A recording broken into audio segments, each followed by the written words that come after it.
Hi, Sakhmet. Yeah, hi there, Tony.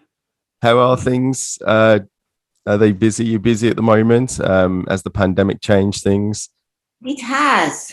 I feel it has. It's like, because the whole world has changed, the whole ethos of how we interact and experience the world has changed Yeah, significantly for everyone.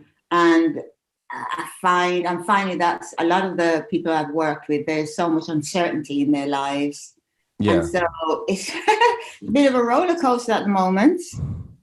yeah, But having to learn to kind of like teach yourself new skills to just navigate whatever is going on. yeah. Did you did you offer virtual sessions before the pandemic, or was that something you introduced because of the pandemic? I offered it before, Yeah, not taking up so much, just a few people yeah, were interested, and it's now having to educate and encourage. I find because it's a service-based business and it's pretty personal to people, but the yeah, work that we do. Now I'm encouraging people, and they're getting used to it now, more and yeah. more. Yeah. It is very convenient to be able to still interact with people. It's not quite the same as being face to face, but it's not bad, especially if it's you're traveling a big distance. It's just sometimes nice just to touch base like this. You can get a lot from it, I feel. It's not Yes. necessarily a replacement, but it does have some value. Yes, I agree. Because there is there's energy. I don't know, efficiency all around with the price of fuel. Yeah. That's one energy. Yeah. For the and for myself, and once people get used to the fact that we're all one sea of energy, that Mm. it does work energetically. Energy medicine does work. It Yeah. does make a difference whether you see the person face to face Yeah. or not. Hmm. Yeah, there is always that personal touch. You just can't, because we're social beings, aren't we? Yeah. And personal touch is pretty special still. But Yeah. I find it just 95% effective Hmm. to have that online contact, online Yeah. work.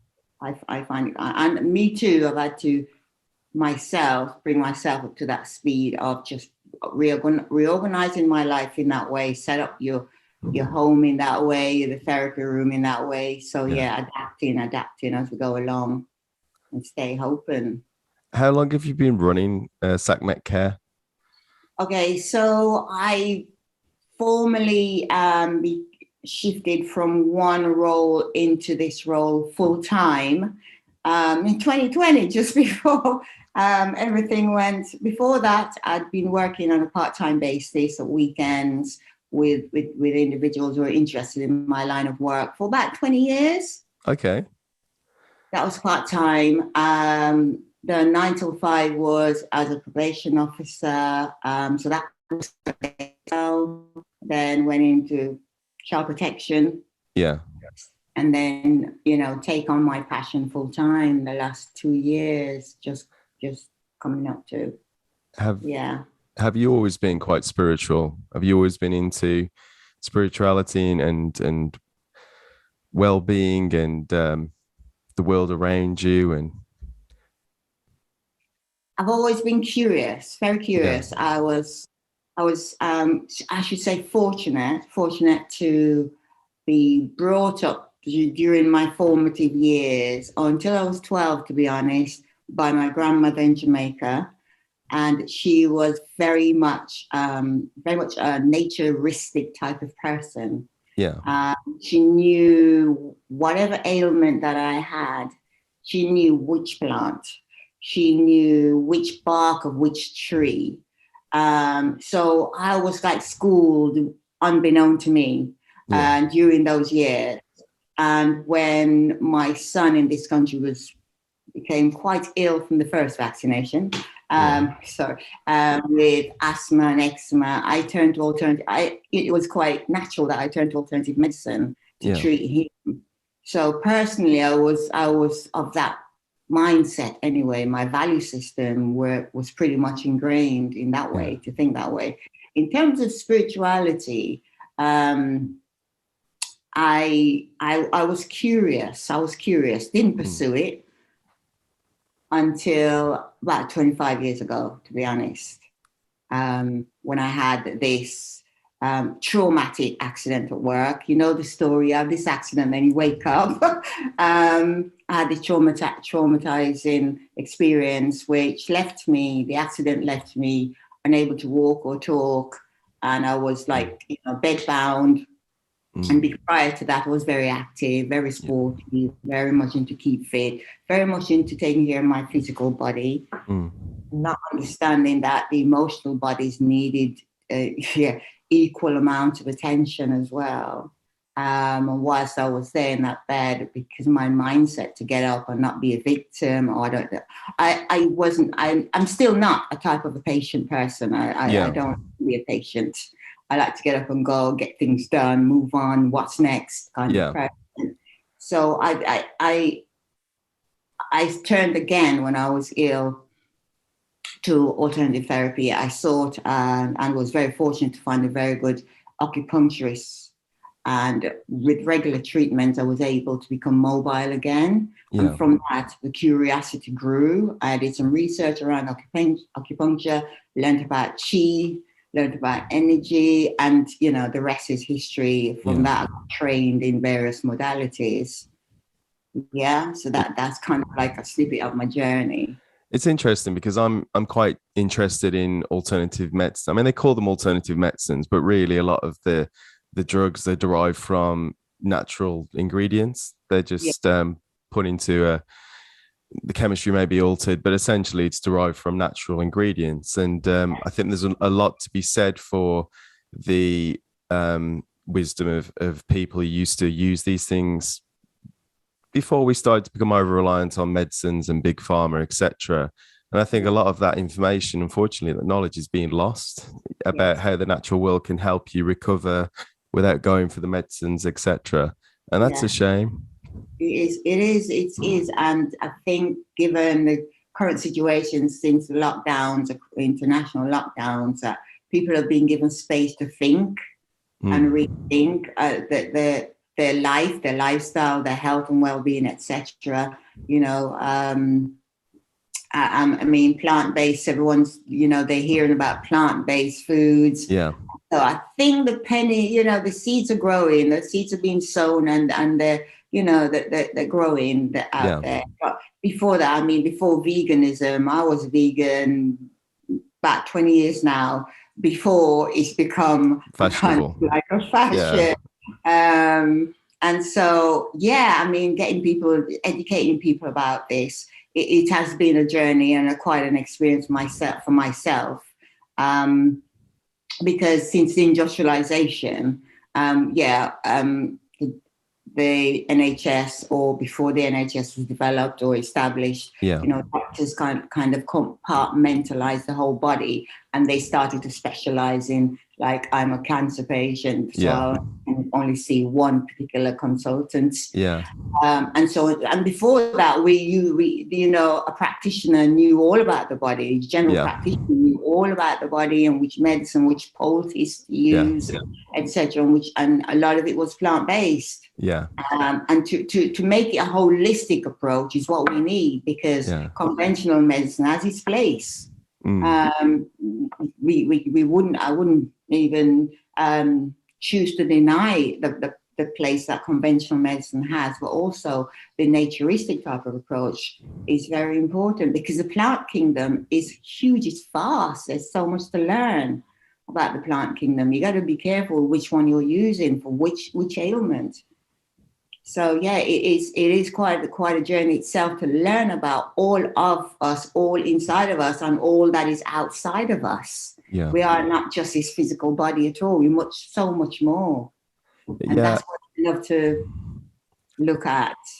I think it's very interesting. I think certainly as I've got older, I wonder what spirituality is, makes you kind of question about conventional things that you were brought up and you'd automatically turn to, like I say, drugs, medicines, etc., conventional wisdom. But then you start exploring alternative therapies, alternative medicines, and you talk to people, and you realize there's a whole bigger world out there.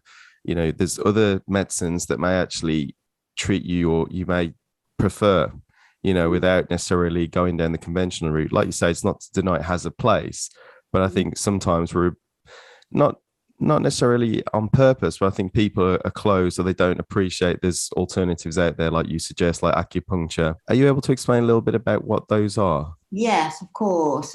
So when I recovered from the illness, that traumatic accident that I had at work, I was trained immediately in Reiki, and within 6 months, I'd made that journey to master, because Reiki comes in 3 different levels of training. Reiki is a universal energy that we all have access to. Yeah. It's just basically bringing our concentration and honing in our focus on, okay, so what does chi mean? And different cultures, we've always used Reiki for thousands of years, but with mankind's change, industrialization, for want of a better word, we became disconnected. And what a Reiki master would do is reconnect you to that ability that's within yourself to heal yourself. And it's hands-on healing, it's channeling particular energy from the universe through your chakra system, through your palms of your hands, and placing it over that painful part of your body. Yeah. And whether it's the emotional part of your body, Reiki heals that also. Only when we turn, what I find, and the student will find, that patience is important when you turn to alternative therapy, because the ailment or the illness takes time to develop. It doesn't immediately appear. So therefore, to get rid of it or change it, you need time as well. And also bear in mind that when you go to your GP, they give you a bottle of tablets that will take time to work on the system. So it's not one-off treatments that you and then, and you expect miracles to happen. The body needs to realign itself with the work that you're introducing it to. So Reiki, so I attune children and adults in the late 90s, early 2001, 2, 3 onwards, throughout West Midlands, to Reiki levels 1, 2, and 3. You're certificated, so you can take it and earn a living from it as well. So I moved to master, being trained in Reiki master quite quickly, because I was quite moved by the energy and all the emotional stuff and baggage that I was walking around with. It all surfaced. So I was healing from within myself outwards. And that was my personal experience. And because I loved the way I was able to measure the growth from within my personal development, and I wanted to teach it and say to people, look, if I can do it, you can do it. And hence my passion for teaching, whichever module or modality, which are the 3 main ones that that are on my website, which is Reiki, crystals, and sound. So it's I love to teach them, because I like to enable the person. I like to educate the person and say, you can literally do this yourself. And once you tie into that alternative modality, it will teach you. You become aligned with it. So Reiki took my curiosity to crystals. I was selling crystals up and down the country, promoting it, alternative therapy. And from crystals, one of my students introduced me to tuning forks. So I found the tuning forks very direct. Crystals, even quite, I work with the master crystals, which are the clear quartz crystals. And without the clear quartz crystals, we wouldn't have quartz watches. We wouldn't have computer systems.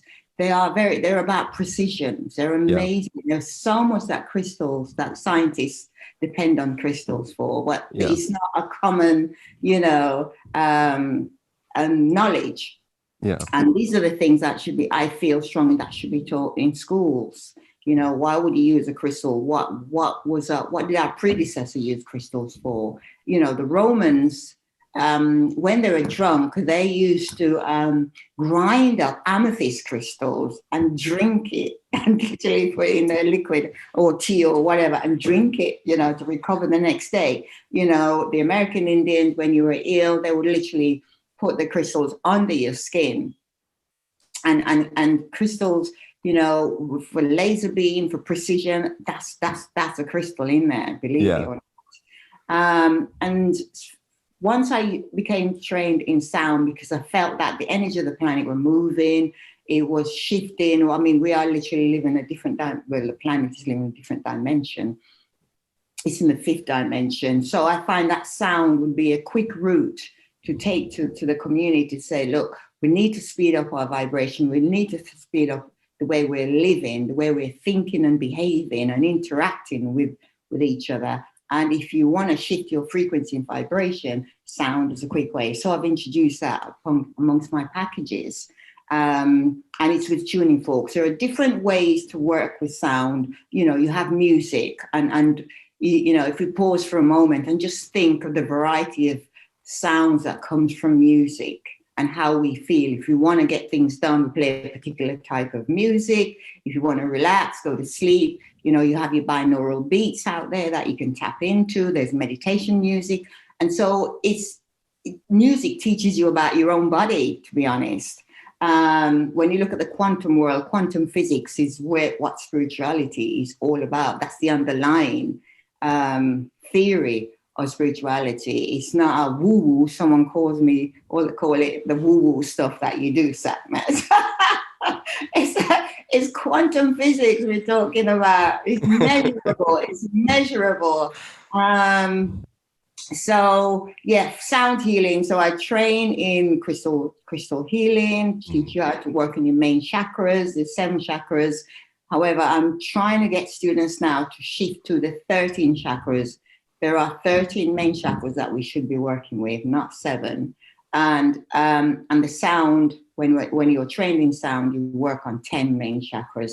Now, all the chakra system, I think most of the community have heard this word, or these systems, particularly if you do yoga, you're familiar with the chakra systems, which each chakra is aligned or connected with the major organs throughout our bodies. And that's what my work is all about when I train anyone. So what does this chakra mean? It's a vortex that's spinning within your body and is connected with the universe around you. And so you have to come with an open mind. And once you start look at spirituality, it just, you realize that there's so much that you need to unlearn and so much you need to learn and really start to learn. And you start to understand your physical body much better and yourself and why you're behaving in certain ways. So it's very profound work journey that you take yourself on if you commit yourself to it and make time for it. Mm. Yeah. Do you say chakra? Is that the word? And you said that's linked to your organs. So would there be a chakra for your heart and your brain? Would they each have their own chakra, or is that how it works? Yeah. So like your brain and your pineal and pituitary gland, the chakra would be between both your eyebrows. Yeah. And in your crown. Yeah. Yeah, there's a crown chakra right in the soft spot on the top of your head. And the one there, pituitary and pineal glands. So those 2 chakras would be balancing or healing or responsible for your right and left brain. Yeah. And your heart right between your breasts. There's a spinning vortex in there, spinning around, called the chakras, or wheel. It means wheel in English. Yeah. Chakra is a Hindu word. And that's spinning around all day. And the colors, they emit different colors. And the colors from the heart are green, which means balance. Yeah. And pink, which is love.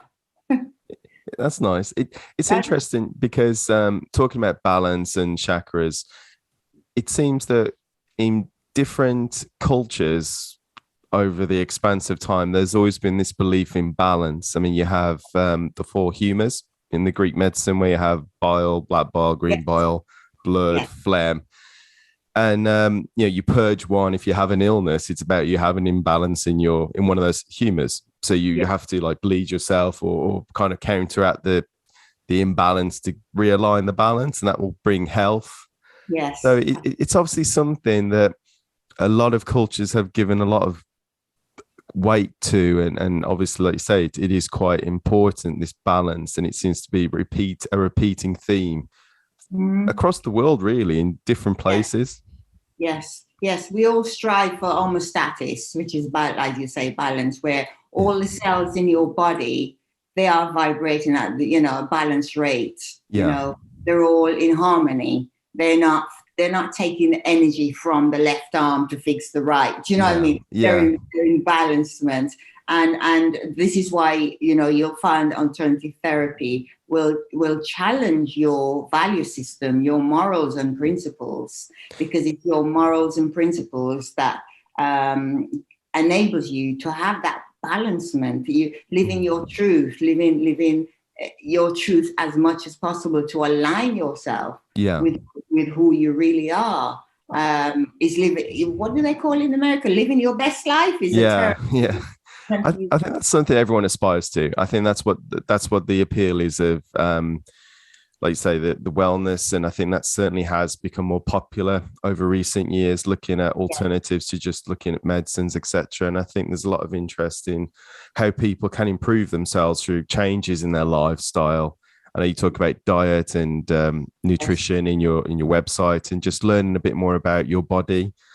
Yes. What your body needs, like you say. I think there's an awful lot of wisdom that can be learnt from yourself, and really, what have people got to lose, by going and seeing yourself? It's something I think we all want. We all want to have more energy. We all want to feel more enthusiastic. We all want to be more energetic, and it just seems to me it's a no-brainer, really. Do you get a lot of people who are skeptical when they come to you? Not so much now since the lockdown, but before that, you would be. People are, what's this? And they genuinely mean, what is this? Because I do a fair bit of trade shows, promoting. Yeah. Mainly in and around West Midlands at the moment. What I've done as far as London, promoting the work that I do, and the Mind Body Spirit shows. I've done, Ali Pali in London, and it's been over the last 20 years. What I've observed is that people wanted quick fix, and certain companies, and I won't say the name, coming on board and affecting how we think. It's come to a point where we want it yesterday or we want it now. They make we think it, we must get it at our front door. And with the changes in the world, economic changes, the political changes, we're forced to pause and think and really think and take responsibility for our lives. And that's what spirituality is. The foundation of spirituality is all about. How are you going to maintain a healthy lifestyle when you retire? You have to start now. Start now. So as you say, what you consume, you are what we eat. We literally are what we eat. Yeah. So once you've literally educated yourself about the quality of food that you consume, white bread, all that kind of stuff, that it literally has no nutrition in it. We're being bred to eat for taste and not for nutrition. Sorry. No, you're absolutely right. It concerns me when you look at a tin of beans. If you look at the ingredients, it's more like a chemistry experiment, and they seem very far removed from what you would choose to eat. I mean, I'm sure that's just the chemical labels for common things. And you think you eat that all the time over the course of your life.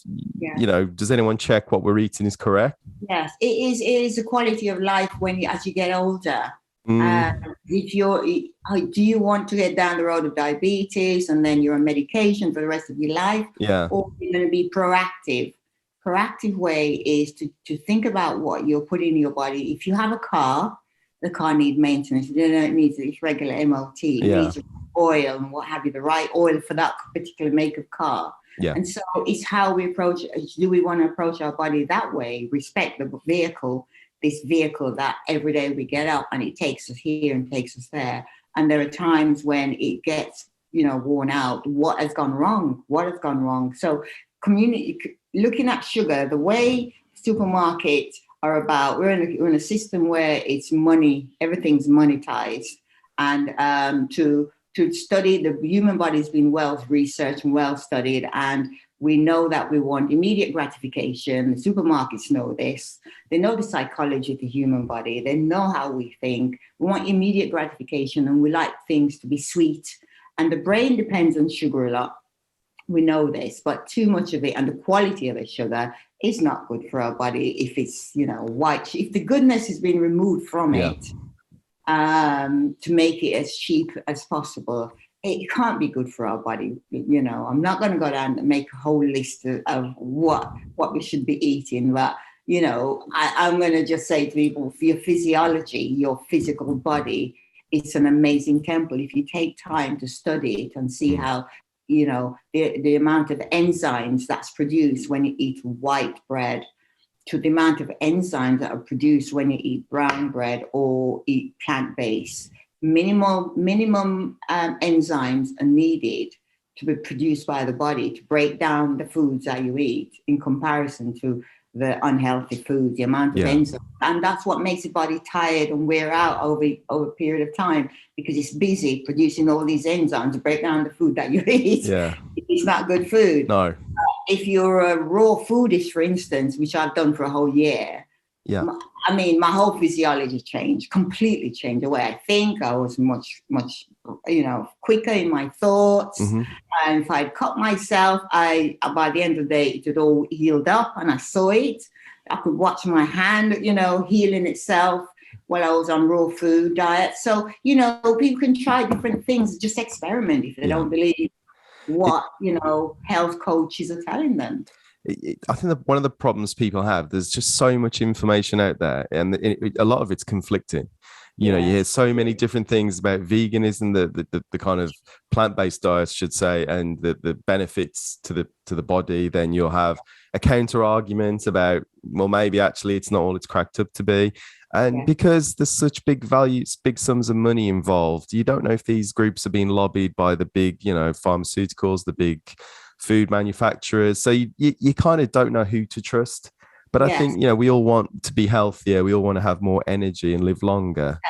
Yes, and make it easier on ourselves. Plant in your garden and just test that. Yeah. And taste the difference of potato that you don't even need a garden space to plant some potatoes. Just put them in a pot. Yeah. And taste the difference between the supermarket potato and your potato. Yeah. And that way, you've done your own experiment. I've always taught my students, don't believe what I tell you. Please do your own research, experiment, see what energy is right for you and which isn't. And obviously, whatever feels better, that's the one you would go with. Yeah. Trust your own intuition. Empower yourself. So much power is being removed from us about our health more than anything. It's like, and we need to be careful that we're not handing it over very freely to the supermarkets to make a decision on the quality of our lifestyle. We want quality. We want to feel good. We don't want to be too stressed as well. Again, there's just so much to learn on a health journey, on a health and well-being journey, when you learn about caffeine and what that does to your body, and different organs in your body. I find it quite fascinating to learn about the body. It really fascinates me how it works, and the liver. And the Chinese regard the liver as more important than the heart, because the liver breaks down so much of what we put in our body, and then the waste goes through the kidney. It's fascinating. We need to redress that balance. We need to look at what exactly are we putting into our bodies. Are there more healthy alternatives? And I think I do seem to think there is a change of heart. I think a lot more people are a bit more skeptical now. And I think that's rightly so, about going to their GP, like you say, and just taking drugs. I think it's better to just have a think and see if it really is the best way forward. Yeah, it's taking more control and and it's choices, because yes, we have free will, and are we making the right choice for us? Yeah. And it comes back down to our value system. Again, always comes back down to your value system and the choices thus you choose to make. When you go into a shop, what do you choose to buy and why you're buying that? And when you go to work, how you're going to do what you're doing it's literally so important to bring everything back to you and what you choose to do. If we don't, then we kind of create a life where we're blaming everyone else for our own shortcomings, lack of energy, poor sleep.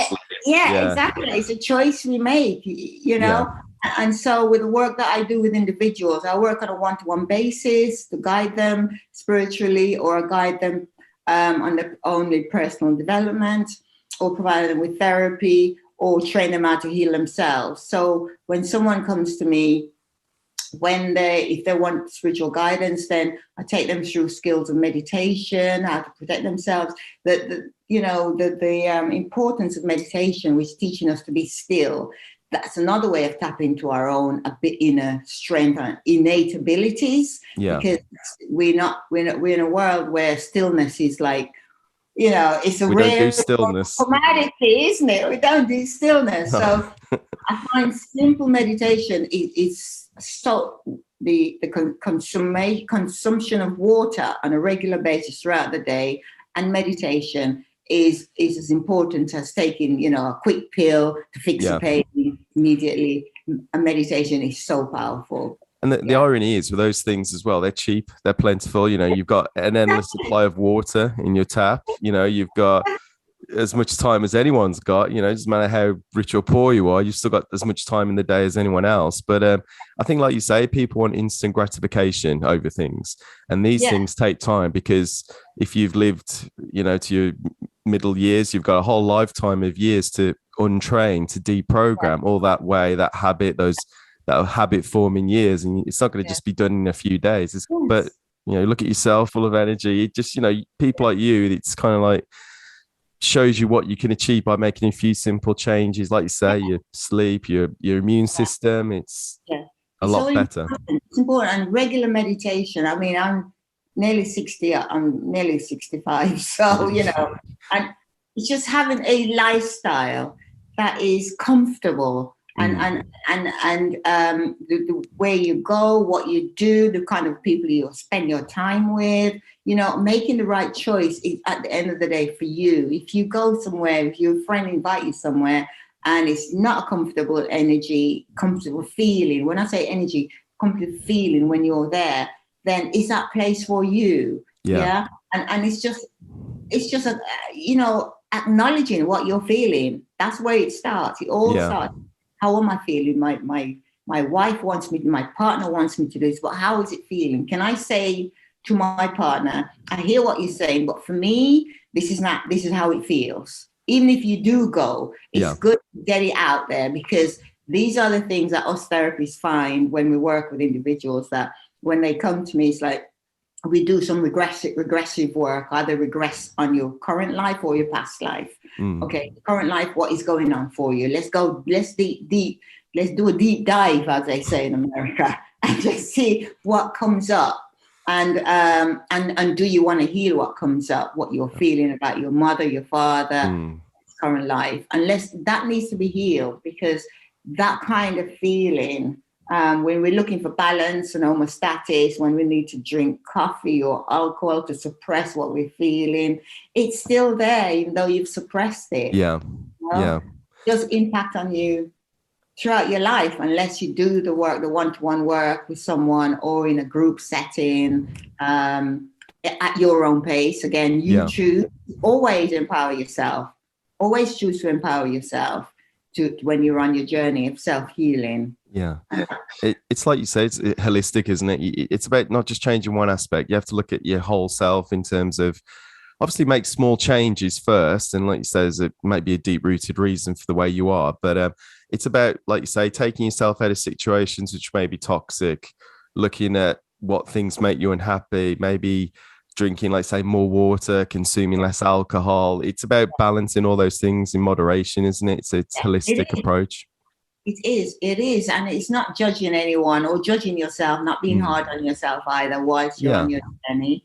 And once you're changing, making changes, it takes a while, as you know, that patience and being gentle with yourself. We're not encouraged to be gentle. We're encouraged to judge. I think also over time, these things kind of just creep up on you, don't these bad habits? The bad habits that you eat too much, or you comfort eat, or you smoke too much, or whatever your vice is. It starts, and when you're younger, your body's a bit more forgiving. So maybe you think, oh, it's fine. And as you get to middle age, it starts to creep up on you. And it's these habits are deep seated, they're deep rooted, and it takes a lot to change them. It is. And it's like I said, it's first of all, it's accepting, being honest and accepting that it's there, acknowledge that it's there. And then the next thing is, will I commit to working with it and healing it? And that's where, I come in. Will I commit, or what level of commitment will I, get myself into? Is it going to be once a week, once a month, once a fortnight? And how long, the minimum time I give someone to start turning things around is like 3 months. Give yourself a good 3 months if you're going to change your lifestyle. Give yourself 3 months of drinking so much water a day to see the change in your metabolism, for instance. It doesn't happen within a week.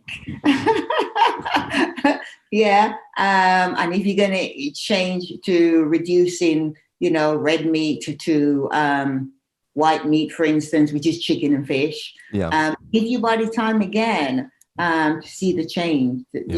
Those cells to be passed through the system, and new cells regenerating the body. Give that time as well. And every change that you make, give the body time to readjust itself. So it is an effort, because it's an effort to get up every day and do what you're doing or what you've been doing for many years. And so it would be an effort to, create a parallel world, or just get rid of one world, or create the parallel world. Give it time to really sink in before you get rid of the old. That makes sense. No, it makes perfect sense. Sakhmet, I think that's been really useful talking, having a discussion about it. I think there's some points for everyone. I think if we want to make change, it starts today with the first step, and just see how it goes. Acknowledge this is the first step. Yes.